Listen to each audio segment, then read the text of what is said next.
Hi guys, this is Jacqui Cooper with JCooperTravels, and today I'm really excited to have Richard here.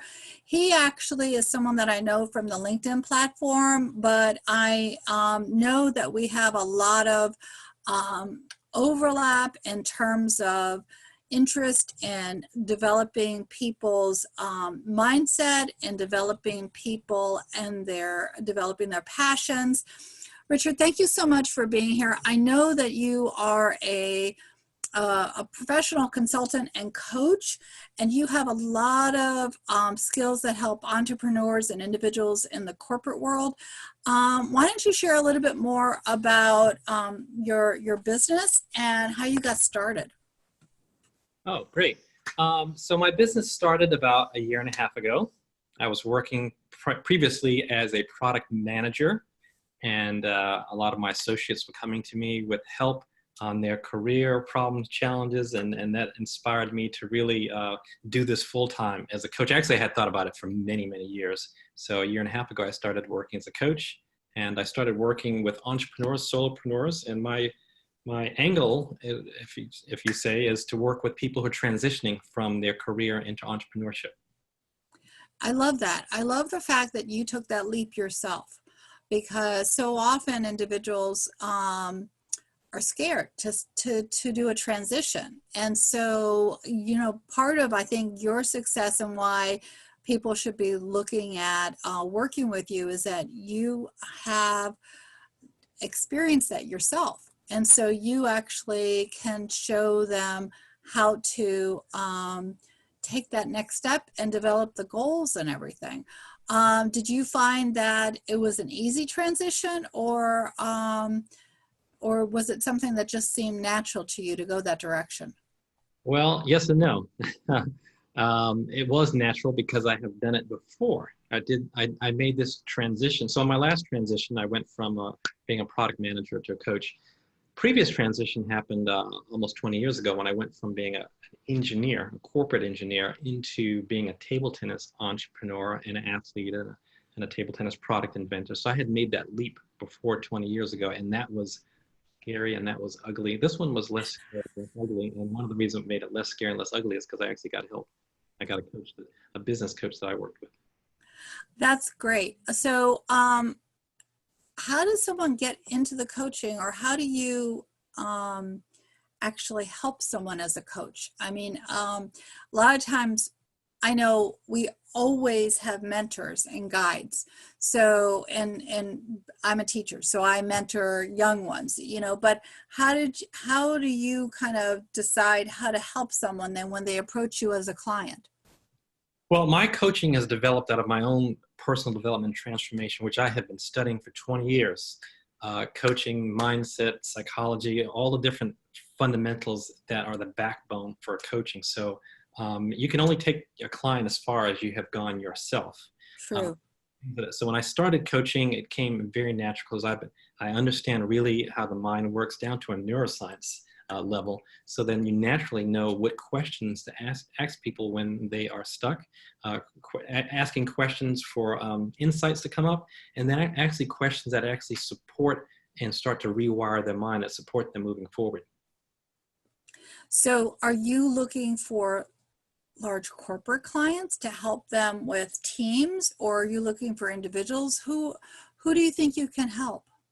So I have, in the last year and a half, I've been working with solo entrepreneurs. Actually, the people that I have worked with so far have been entrepreneurs who already made that leap and they needed that support. So I'm looking to work with people who have recently leaped and become entrepreneurs, and they're like, they're going crazy, and they're like, maybe I need to get a 9-to-5 again. So I want to support them. And I also want to support people who have an entrepreneur spirit that are working a 9-to-5 as a corporate professional, and they want to become an entrepreneur, but they don't know how to get started. And I'm going to help them on the mindset side and also on the business side, especially with the marketing. So I have a lot of experience in the marketing world that I can support them with as well.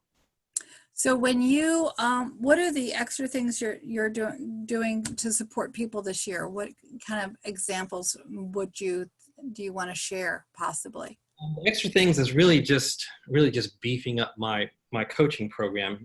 I do It's one-on-one. It's a one-on-one coaching program, and I have a weekly session, and then in between that weekly session, I provide a check-in where they can do versus text versus email, or a 30-minute phone call, just as a kind of a productivity check in to make sure that they're really working on the action items that are really moving the needle forward with their goal. And so really just being available for them 24/7 in between with text and email. So when someone approaches you, do they have like a free consultation or initial consultation? How do you have it structured so that way someone can fit you into their time as well as, work with what you're giving them guidance on? So we start with a 15-minute discovery call just to see what they're working on, what they're stuck with. If coaching is something, do they want help? Do they have an urgent need, and it's something that they want to move forward now? And if they're a good fit, then what we do is we sit down and I give them a complimentary 1-hour strategy session where we do a deep dive on exactly where they're stuck, what their goal is, what's the gap in between, and if they're fit for my program. And not everybody's a fit because they have to be really they have to have a growth mindset to really be a good fit. So do you have like books, or do you have like a your own personal calendar that you provide to someone? What do you have, like products, or how does that work? Okay, so the coaching is not teaching, but it's actually one-on-one sessions. So the agenda for my coaching is not a curriculum, but my agenda is the client themselves. Got it. They're going to come to me with their challenges. We're going to start, getting deep clarity on their goal. What's the goal all about? What are the problems that they're having? And so the client is actually the agenda for the program. So there's no curriculum. There's no place to send them to. There's no digital modules. So they are the curriculum. So do you have, let's say that you think that they have a need to have more positive input in their day, or throughout the week, do you have like a series of favorite books that you recommend to them, or what are some of the recommendations that you might suggest to someone to keep their spirit up? Granted, you're on 24/7 call, but eventually down the road, maybe a year down the road, you want them to be like a child, independent. So how do you help them be the bird that flies out of the nest?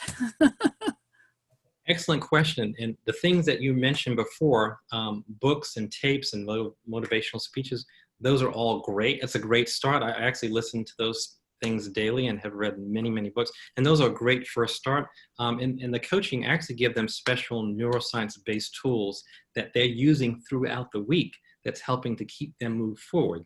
Let's say, for example, a decision matrix. When they're stuck on a limiting belief they have is keeping them stuck. So I actually have them going through and working through this decision matrix on a daily basis. That's just one example of a tool.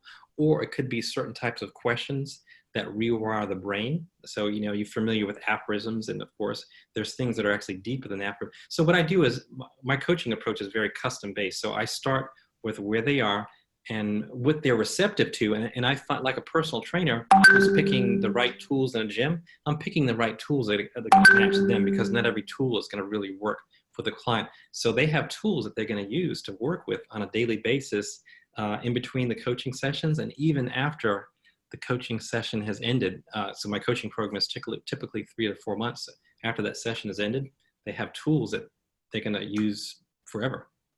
So I just want to mention to people who are listening, even if you're driving, let's say, and you're not watching the YouTube, but you are listening to the podcast, in the block above the podcast and above the YouTube, there will be written information. So that way you'll be able to reach out to Richard. And also, he has provided a one-page free gift, which also has access to his information.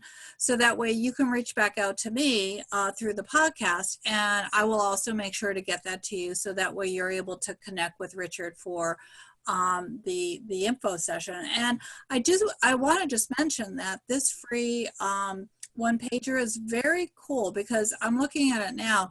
And it really gives some insightful questions as to for you to think about as to why you might need a coach, not just in your career, but in your business or life.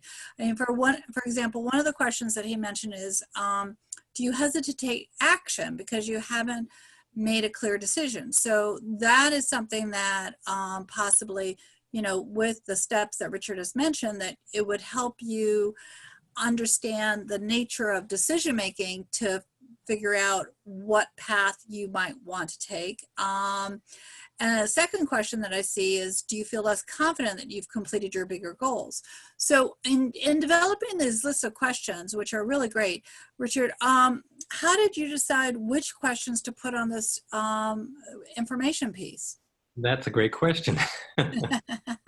Actually, it just came to me in a burst. This personal development coaching, things that I've been studying for almost 2 decades, and then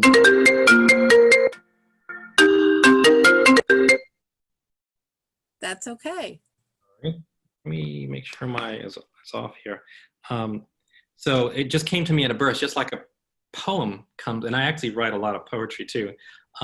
So one of my quotes is, I write when the words come to me, and when they don't, I put the pen down. And so that just came to me actually in a burst. And I try to do all my writing like that, because if you don't do the writing like that, then it's always a struggle. So that just came to me. And so I had those, actually I had to look, I wrote those questions somewhere, and I just had to look them up. So I found them today, and I thought they would be very appropriate. Yeah, they really are. I mean, again, I'm looking at all these questions, and everyone can have a free access to them by just reaching out to me, and I'll definitely send that over to you. But another one that is, very intuitive in terms of just having everyone kind of think through steps in their career is, do you feel out of alignment with the direction which you're heading now? And I know, for example, for me, I've been in a lot of different, I do a lot of things, and I've been in a lot of different career paths, but I have made a conscious decision that whenever I make a career transition, is that I'm following something that is passionate within my life and resonates within me. And that's true too with the various entrepreneur businesses that I have, because I am a teacher during the day, and then in the after hours, I do the other businesses that fuel the energy and are passionate. And I think you're right. Everyone has to decide, do you feel good with what you're doing? And if you don't feel good with what you're doing, then a shift or a change might be called for, because otherwise you're draining your energy. And because we are only here for a certain amount of time, it's a lot more rewarding to do things that you love.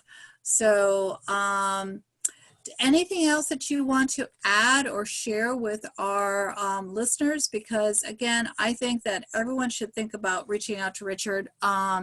Having coaches in your life are invaluable. And I know I've had many that I cannot thank enough for giving me guidance. So Richard, anything that you can think of that you want to share with our listeners?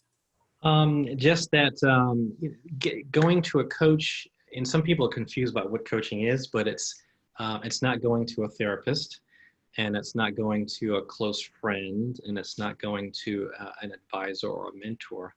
So pure coaching is really to help you to find your own answers, and all those other people are beneficial. A friend is a great sounding board. A mentor can give you the benefit of their experience. An advisor can tell you what to do, or a consultant can tell you what to do. But a coach who really helps you to look into your own blind spots and find the answers. And it's really about helping you to find your own answers, and having that process facilitating that. And it's really about facilitating a deeper conversation within yourself. So it's not therapy. We're not trying to fix anything. My analogy with coaching is that coaching is, you're taking a person as they are, like a perfect car that's moving forward, where a therapist is going into the hood and fixing things. So as a coach, you're taking this car, you're like, okay, how do we get this car from here to there? How do you get where you are? Coach takes you as perfect as where you are, and how do we get you to your goal? I think that's great. I think that's great. And I really appreciate your being on the podcast. I know that for those that are listening, again, I just want to mention again, definitely subscribe to the YouTube as well as to the podcast, because you'll be able to hear other inspirational stories. But remember, look at the text below and above, and that way you'll be able to have access to Richard's contact information to reach out to him. Richard, I know that you have a lot of different ideas, and this might be the first of many podcasts, and I appreciate your time and thank you for being here. Thank you very much. I enjoyed it. Thank you.